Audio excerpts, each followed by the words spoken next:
Good morning. Welcome to Monday, September the 27th today. I don't know if you've noticed the new background here. It's a plant, a lovely plant that we planted in the summer with Sarah while she was here. And it's obviously got vines. We made a kind of a homemade tripod there for the vines to grow up. It's an annual plant. I think that's what you call it when it lasts year round. And so with the mornings getting colder, we decided on Saturday it was time to bring our plants. And there's some other shorter ones here that I hope we do okay with through the winter. But we'll see. We're doing our best anyway. We're not real good with plants, Sarah and I, or Sue and I.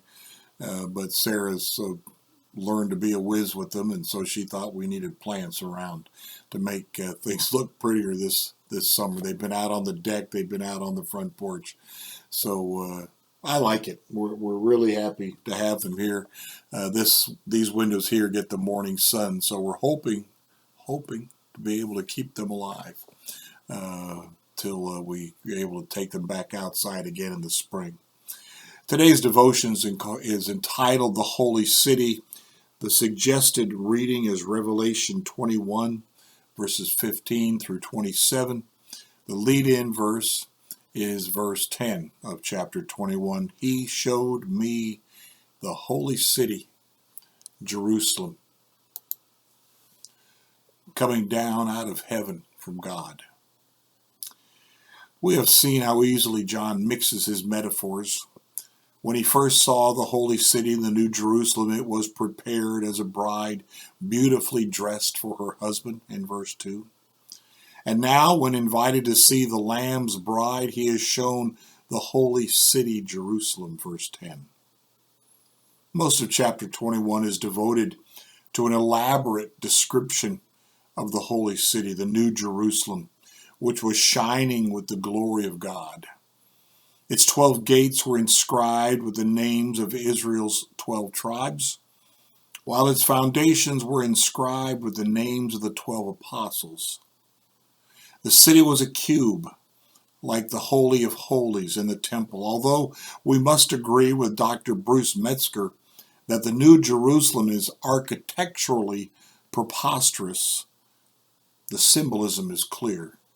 The reason he calls it architecturally preposterous is that if you do all the measurements, I guess it comes out to about 1,500 miles cubed and stretching from London to Athens.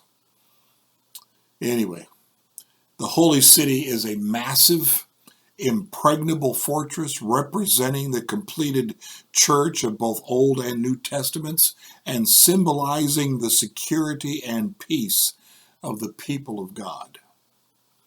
The city John saw was not only enormous and solid, but also beautiful, each of its 12 foundations being decorated with a different jewel, each of its 12 gates being made from a single pearl, and the great street of the city being pure gold. Having grasped the vast dimensions and colorful magnificence of the New Jerusalem, John draws our attention to some consequent absences. Firstly, he did not see a temple in the city, but of course not. The Lord and the Lamb are its temple. Their presence permeates the city. They have no need of a special building. Secondly, it needs neither sun nor moon, since the glory of God illumines it, and his light will be enough even for the nations. At this point, we need to note verses 24 and 26. The kings of the earth will bring their splendor into it, and the glory and honor of the nations will be brought into it. We should not hesitate to affirm that the cultural treasures of the world will adorn the New Jerusalem. At the same time, nothing impure will ever enter the city, nor will anybody enter who is guilty of shameful or deceitful deeds, but only those registered in the Lamb's book of life. Verse 27. It strikes me that the glory of the nations will be brought into it. The cultural treasures of the world will adorn the New Jerusalem. Some of us maybe will be reminded in that place of the bigotries we've held against people of other cultures, other languages, other ways of doing things. But Jesus Christ died for them all the nations, every tribe and tongue and people and nation. There will be representatives from everywhere. And what is good of their culture will be brought in, and what is good of our culture will be brought in, and we will enjoy each other's cultures for eternity. I am so excited about that.